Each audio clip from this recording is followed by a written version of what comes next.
Assalamualaikum warahmatullahi wabarakatuh. Selamat siang, salam sejahtera. Pada kesempatan ini kita akan mempelajari tentang poligon dengan subjudul menghitung sudut azimut atau sudut jurusan. Sebelum kita masuk ke hal-hal detail tentang poligon seperti apa, mari kita akan membahas tentang pengertian, tujuan maupun hal-hal lain yang terkait dengan poligon. Secara pengertian, bahwa poligon adalah serangkaian garis lurus di permukaan tanah yang menghubungkan titik-titik di lapangan, di mana pada titik-titik tersebut dilakukan pengukuran sudut dan jarak. Secara ilustrasi seperti ini, bahwa ada titik A, titik B, titik C, titik D yang diukur dengan alat ukur, kemudian terikat pada sebuah titik yang namanya benchmark. A, B, C, D ini adalah poligon, titik-titik yang dinamakan poligon.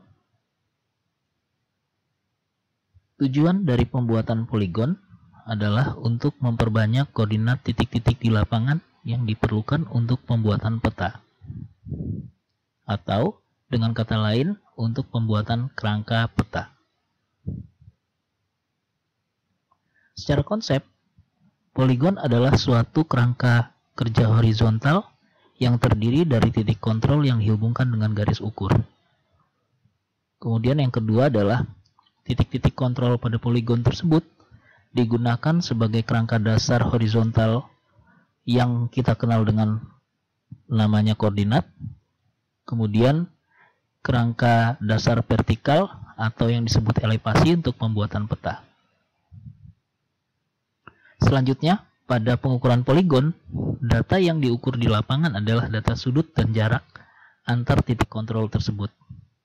Jadi nanti pada saat kita mengukur, kita akan mendapatkan sudut dan jarak, di mana sudut yang diukur pada alat ukur, dalam hal ini teodolit, itu akan terbaca sebagai sudut horizontal maupun sudut vertikal. Kemudian jarak itu terbaca sebagai bacaan benang-benangnya, baik benang atas, benang tengah, maupun benang bawah. Selanjutnya, hasil dari pengukuran poligon adalah diketahuinya koordinat titik-titik kontrol tersebut. Jadi nanti hasil dari pengukuran poligon, kita akan mendapatkan koordinat-koordinat di titik-titik poligon-poligon yang kita buat. Nah, secara umum jenis poligon itu dibedakan dalam 3 jenis. Yang pertama adalah poligon terbuka. Apa itu poligon terbuka? Poligon terbuka adalah suatu poligon yang titik awal dan titik akhirnya merupakan titik yang berlainan. Jadi tidak di satu titik. Secara ilustrasi seperti ini. Jadi A, B, C, D, dan E ini adalah titik-titik poligon terbuka yang tidak kembali pengukurannya tidak kembali ke titik awal, yaitu ke titik A. Kemudian yang kedua adalah poligon tertutup. Poligon tertutup adalah suatu poligon yang titik awal dan titik akhirnya bertemu di suatu titik yang sama. Jadi ini ilustrasinya seperti ini.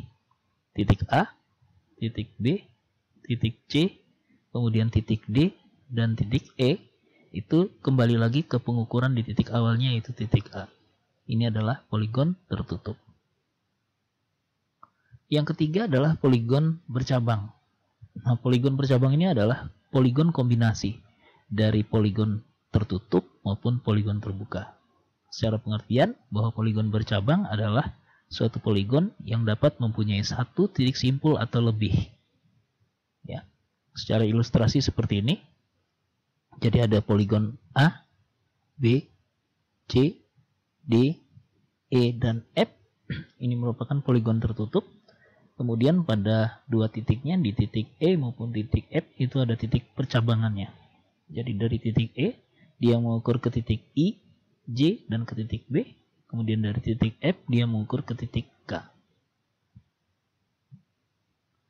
Nah, selanjutnya kalau kita tinjau berdasarkan titik ikatnya, maka poligon dibedakan menjadi satu. Yang pertama adalah poligon terikat sempurna.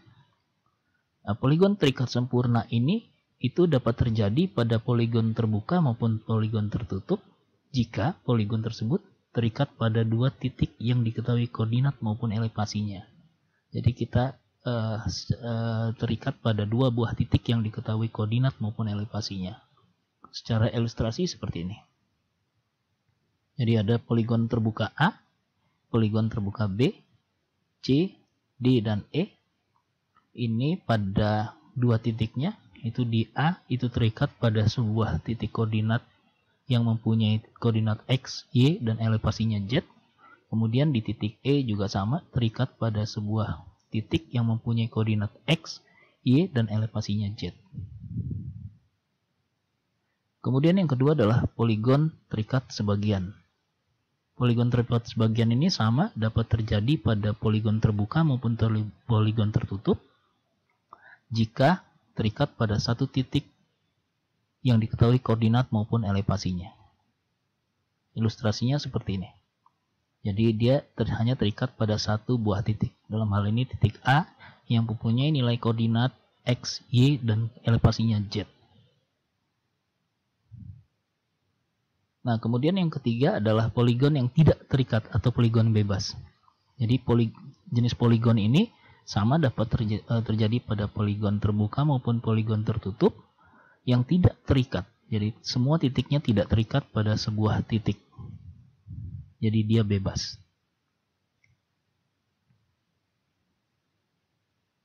Nah, kemudian prinsip dasar dalam pengolahan atau perhitungan poligon itu adalah pemahaman terhadap dasar trigonometri. Jadi ini adalah modal utama yang akan kita gunakan dalam analisis atau perhitungan-perhitungan poligon. Jadi kita harus memahami bahwa apabila ada dua buah titik, ini titik 0, kemudian titik A, dengan panjang koordinat A-nya adalah X, Y, dengan panjangnya adalah X, kemudian berubah dalam arah vertikalnya adalah Y. Jadi pemahaman tentang sin alpha,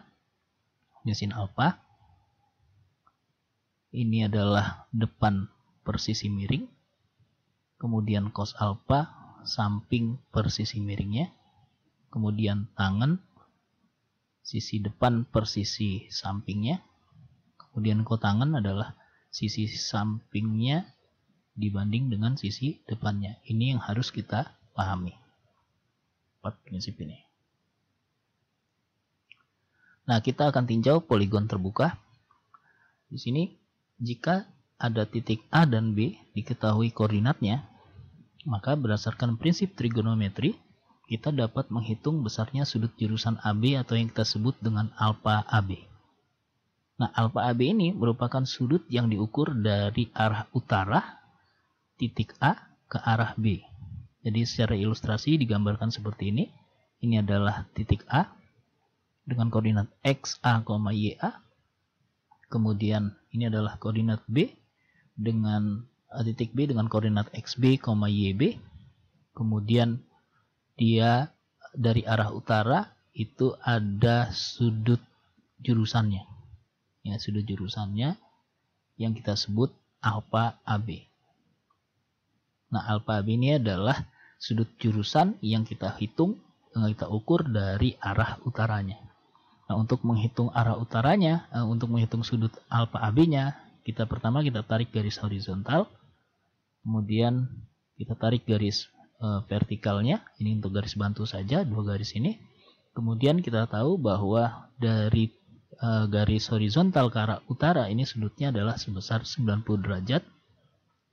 Kemudian garis horizontal ini merupakan selisih dari nilai X-nya. Jadi XB min XA. Kemudian garis vertikalnya merupakan selisih dari koordinat vertikalnya atau YB-nya. Ini Y, delta Y, YB min YA. Nah, dengan prinsip ini, dengan prinsip trigonometri, kita bisa menghitung bahwa besar sudut ini, besar sudut yang di bawah garis horizontal ke arah garis poligonnya, itu bisa kita hitung sebagai arcus tangen dari selisih delta Y dibagi delta X, atau YB min YA per XB min XA arcus tangennya. Ya, sehingga bisa kita simpulkan bahwa sudut alfa AB itu merupakan 90 derajat ditambah dengan sudut ini yang kita hitung tadi sebagai sudut arcus tangen dari delta Y per delta X. Ini adalah pemahamannya. Nah, kita lanjutkan. Selanjutnya, ketika titik AB diteruskan untuk mengukur titik-titik lainnya, misalnya titik 1, titik 2, titik 3, dan seterusnya. Ini seperti diilustrasikan pada gambar. Jadi ini titik AB sudah kita punya. Kemudian titik AB ini kita akan teruskan ke titik 1, mengukur ke titik 1, mengukur ke titik 2, dan mengukur ke titik 3. Nah, pada saat kita mengukur, kita akan mendapatkan ini adanya sudut SB. Sudut SB ini adalah sudut arah. Sudut arah dari titik B ke titik 1. Ini SB. Kemudian sudut arah dari titik 1 ke titik 2 adalah S1. Sudut arah dari titik 2 ke titik 3 adalah S2. Nah, untuk menentukan koordinat di titik 1, ini di sini kita memerlukan koordinat di titik B. Jadi saya perlu koordinat titik B. Kemudian selain itu juga saya perlu yang namanya sudut jurusannya atau azimutnya dari B ke 1 atau alfa B1. Kemudian selain itu saya juga perlu yang namanya jaraknya. Jarak B1 B ke 1 ke titik 1. Nah, selanjutnya juga sama, untuk titik 2 juga sama, diperlukan koordinat titik. Jadi saya ingin menghitung koordinat di titik 2, saya perlu koordinat di titik 1. Kemudian sudut jurusan dari 1 ke 2 ini. Kemudian jaraknya dari 1 ke 2. Ya. Kemudian begitu pula untuk yang saat saya ingin menghitung berapa koordinat di titik 3, maka saya perlu koordinat di titik 2. Kemudian saya juga perlu sudut jurusan atau azimut di titik 2, 3. Kemudian juga perlu jarak 2, 3-nya. Nah, ini. Nah, gimana kita mencari sudut jurusannya? Maka untuk mencari sudut jurusan, kita tinjau 3 titik. Ya. Untuk menghitung sudut jurusan B1 atau alfa B1, kita tinjau titik A, B, dan 1. Seperti ini, A, B, dan 1. Kemudian nilai alfanya sudah kita punya. Kemudian nilai sudut B-nya sudah kita punya. Kemudian yang kita akan cari adalah sudut ini, jurusan B ke 1 atau azimut B1. Nah, berdasarkan data pengukuran, kita sudah mendapatkan ini yang pertama, sudut alfa AB. Kemudian saya juga punya sudut SB ini tadi. Ya, SB. Jadi sudut arah dari titik B ke 1. Nah, dengan dua sudut ini kita manfaatkan untuk menghitung berapa besar dari sudut alfa B1 ini. Nah, bagaimana cara menghitungnya? Kita lanjutkan seperti ini. Jadi yang pertama adalah saya gambarkan ulang dulu seperti ini. Jadi ada alfa AB, kemudian ada sudut SB. Kemudian yang selanjutnya adalah tahapannya saya perpanjang garis AB. Garis ini saya perpanjang seperti ini. Kemudian setelah diperpanjang, sudut alfa AB ini saya pindahkan dari titik A ke titik B. Karena ini arah utaranya sudah ada, ini arah utaranya sudah ada, saya tinggal pindahkan ini. Jadi sudutnya sama dengan ini alfa AB. Selanjutnya adalah kita mengurangkan sudut SB dengan 180. Kalau kita lihat di sini, ini adalah sudut SB. Kemudian 180 adalah ini. Ya, garis lurus ini, perpanjangan ini. Jadi nanti hasil pengurangannya itu akan menghasilkan sudut alfa 1 ini atau S1 ya. Saya dapat ini. Kemudian kita jumlahkan bahwa alfa AB ditambah S1 itu akan menghasilkan yang namanya sudut arah. Nah, ini sudut arah dari B ke 1 atau alfa B1. Nah, selanjutnya kalau kita formulasikan dengan bahasa matematika bahwa sudut jurusan B ke 1 atau sudut alfa B1 ini itu adalah penjumlahan dari alfa AB ini, ditambah dengan sudut SB-nya, ini SB. Ini sorry, ini salah, ini SB dikurang dengan 180. Ya. Nah, terus bagaimana kalau sudut jurusan di 1.2? Apakah hal yang sama masih berlaku? Nah, untuk mengeceknya, mari kita tinjau 3 titik selanjutnya. Kalau tadi dimulai dari titik A, B, 1, kemudian sekarang kita tinjau B, 1 dan titik 2. Ya, B, 1 dan 2. Seperti ini gambarnya. Ini titik P, ini titik 1, ini titik 2. Kemudian di B tadi kita sudah dapat sudut arah B ke 1, alfa B1. Ini alfa B1. Kemudian di titik 1 ini ada yang namanya sudut S1, sudut arahnya dari titik 1 ke titik 2. Tahapannya sama, jadi kita perpanjang dulu garis B1 ini, kita perpanjang ke sini. Kemudian setelah kita perpanjang, kita pindahkan lagi. Kita pindahkan sudut alfa B1 ini ke titik, dari titik B ke titik 1, kita pindahin ke sini. Nah, ini.